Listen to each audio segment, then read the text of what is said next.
and fantasy film called Avatar. Spoilers ahead. Watch out and take care. In 2154, the Resources Development Administration or RDA recruits Jake Sully, a paraplegic and former Marine.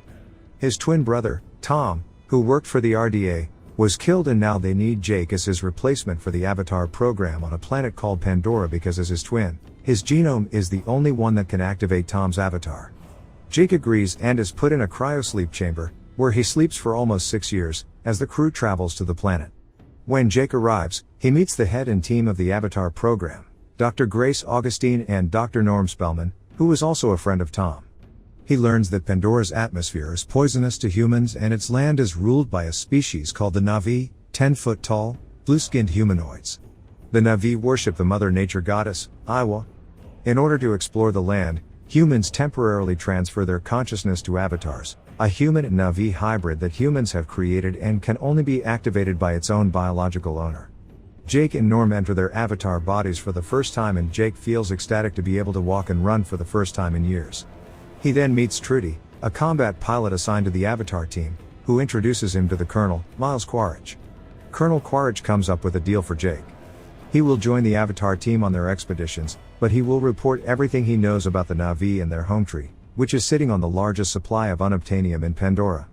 The RDA is mining this mineral to take back and sell on Earth. In turn, the Colonel will make sure that the company funds the replacement for Jake's legs. Jake agrees. He joins Grace and Norm as their escort on their research expedition. While the scientists search for samples, a vicious beast called a Thanator attacks Jake, tearing him away from the group. He barely escapes with his life and is soon left in a foreign jungle, struggling to survive, until a female Na'vi named Neytiri saves him. Neytiri feels a strong attraction to Jake's brave heart but thinks he is too stupid and naive. Seeds from the spirit tree land on Jake, and Neytiri takes this as a sign to take him to her clan, the Omaticaya. He is met with hostility, especially from Sute, the heir to the chieftainship and Neytiri's fiancée. Jake meets the clan's chief and priestess, Ajukan and Moat, who also happen to be Neytiri's parents. After much deliberation, Moat decides to take in Jake and have Neytiri teach him their ways of life. Jake settles in for the night with the clan, and he is instantly brought back to the Avatar stimulator. He reports everything he's learned to Grace, as well as to Colonel Quaritch. The Colonel gives Jake 3 months to convince the Na'vi to move, or else they will be bombing their home tree. Grace grows suspicious of Jake's dealings with the Colonel, so she transfers the team to a remote outpost at the floating mountains of Pandora. Over the next 3 months, Neytiri teaches Jake the ways of the Na'vi. She tells Jake that once he is ready, he will have to choose his own Ikran, a winged beast the Na'vis use to hunt, and he will finally become a warrior. Jake learns to track and hunt the wildlife and also begins to understand the spiritual connection between all the beings in Pandora. Soon enough, Jake grows sympathetic with the Na'vi and starts falling in love with Neytiri. Once he gets his first clean kill, he, Neytiri, Sute, and other Na'vis go to the floating mountains to get their own Ikrans. They reach the Ikran's nest, and Sute orders Jake to choose first. In order to choose one, the Ikran must choose him first by trying to kill him. He manages to take down one of the beasts and bonds with it through the nerve endings on his hair. Neytiri pushes them off the cliff, forcing Jake to fly with his Ikran to solidify the bond. As they're flying their Ikrans, Jake and Neytiri face an almost ill-fated encounter with the Toruk, a mighty dragon-like beast that the Na'vis fear and worship. Only 5 Na'vis in history have been able to tame and ride the Toruk, including Neytiri's great-grandfather. The 3 months come to an end and the team goes back to the facility. Colonel Quaritch gives Jake the ultimatum, but he asks the Colonel for an extension, just until his final ceremony is over, and then he becomes one of them and he can convince them to relocate. The day of the ceremony arrives and Jake is finally accepted into the Omaticaya clan. Now that he is one of them, Neytiri takes Jake into the Tree of Souls. The Tree of Souls is one of the Na'vi's most sacred places where the memories of their ancestors are stored. They can access these memories by tying their nerve endings to the fibers of the tree. It is also one of the places with the most unobtainium deposits. Neytiri tells Jake that he can now choose a wife. He then proposes to Neytiri, who happily accepts. Under the Tree of Souls, the two kiss and connect their nerve endings, binding themselves to each other for the rest of their lives in the eyes of their goddess, Iwa. As morning breaks, Neytiri is awakened by the sounds of a large machine. A bulldozer has come from the RDA, tearing up the Tree of Souls. Neytiri tries to wake Jake, but he is currently out of the stimulation and remains unconscious. By the time Jake wakes up, he sees a frantic Neytiri dragging him away. He signals the bulldozer to stop, but it continues on plowing.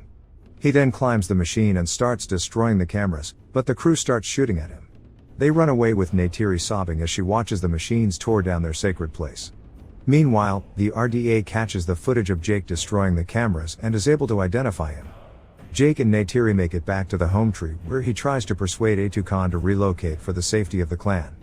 Sute attacks Jake, accusing him of mating with his betrothed. Neytiri admits to this and says it cannot be undone as they are now bonded before Iowa. At their outpost, Norm tries to stop the soldiers as they pull Jake and Grace from the simulators, but it's too late. Jake takes the opportunity to state his final plea, but he and Grace faint before he can say anything.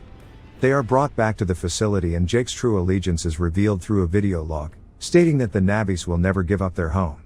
Colonel Quaritch decides to pull the plug and bomb the Navis away from the home tree. Grace then tells the company that they can't destroy the home tree because it will destroy the biological neural network native to Pandora, the synapses connecting all of them together like one enormous brain. The RDA isn't fully convinced but agrees to give the team 1 hour to convince the Omaticaya to move. Grace and Jake regain consciousness in their avatar forms and Jake starts telling them about the RDA's plans. He then admits that he was sent there as a spy, but now things have changed.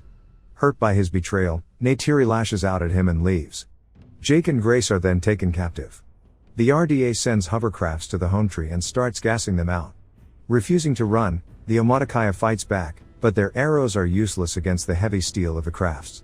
The hovercrafts then fire the missiles at the natives and at the home tree. The tree immediately lights up on fire as the Navis make a run for their lives. Jack and Grace are tied to their post, unable to escape, until Maud approaches them. She sets them free, telling them that if they are indeed one of them, then they should help them. The firing continues at the home tree's roots, causing the trunk to finally break. The home tree topples over and kills 100 Navis by crushing them on the ground. Neytiri searches for survivors and finds her father with a shard to his chest. With his dying breath, he bestows upon her his bow and arrows and makes her promise to fulfill her duties. Jake finds her in the rubble, but Neytiri pushes him away, telling him to never come back. Back at the facility, Jake and Grace are taken out of the simulation once again and are arrested, while Jake's avatar body collapses among the debris. As the avatar team lay in their cell, Trudy busts them out. They hijack one of the helicopters and escape. Unluckily, Grace takes a hit to the stomach. Jake patches her up as they make it back to their original outpost. They relocated higher up the mountains where the RDA can't get to it easily. Jake gets back into simulation and formulates a plan. Once he's back in his avatar form, he calls out his Ikran. Jake knows that there's only one way the Omaticaya will listen to him. Together, they hunt down the Toruk. With nowhere else left to go, the Omaticaya are forced to take refuge at the last remaining Tree of Souls. As they wait for an answer to their prayers, they hear a strong gust of wind behind them and gasp in horror as they see the Toruk flying towards them. It lands on the ground and Neytiri is shocked to see that Jake has managed to tame the mighty beast. This feat gains the awe and respect of the Navis. Jake asks Sute to join him in the fight against the humans and he agrees. Jake then brings Grace to the Navi, asking them to save her life. He takes her human body to the Tree of Souls together with her avatar body, and the clan performs a ritual to try and transfer Grace's consciousness into her avatar form. But it was too late, Grace's wound was too deep and she died before the ritual was over. But Jake knows that the battle is far from over. Together with Sute, they rally up the Omaticaya. They then travel to neighboring clans, gathering Navis from the plains, seas, and mountains to join them in the battle for their homes. By the end of the day, they manage to gather over 2,000 Navis at the Tree of Souls. Through intel, Jake learns the RDA's plans to bomb the Tree of Souls. He then forms a plan to lure them through the floating mountains and then attack them there, even before they reach the sacred place. Jake prays to Iowa at the Tree of Souls for guidance. As morning breaks, the RDA launches the hovercrafts along with the bombs. The Navi clans wait for them among the floating mountains. Not long after, the clans from the plains take action and charge at the machine suits surveying the grounds. The Navis take the first fire, flying around the hovercrafts and shooting them down with their arrows. They manage to take down a few helicopters, but the company's armory is too strong. They launch fires at the Navis with their guns, taking down quite a number of them. Colonel Quaritch spots Jake on the Toruk and starts firing at him. Jake escapes the line of fire, luring the Colonel's hovercraft deeper into the mountains. Suddenly, Trudy in her helicopter intervenes. She shoots fire at the Colonel, allowing Jake to escape.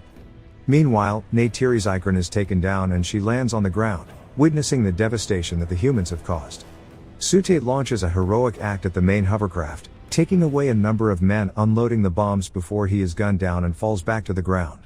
The Navis are overwhelmed as they retreat deeper into the forest. Suddenly, the hovercrafts pick up a different movement.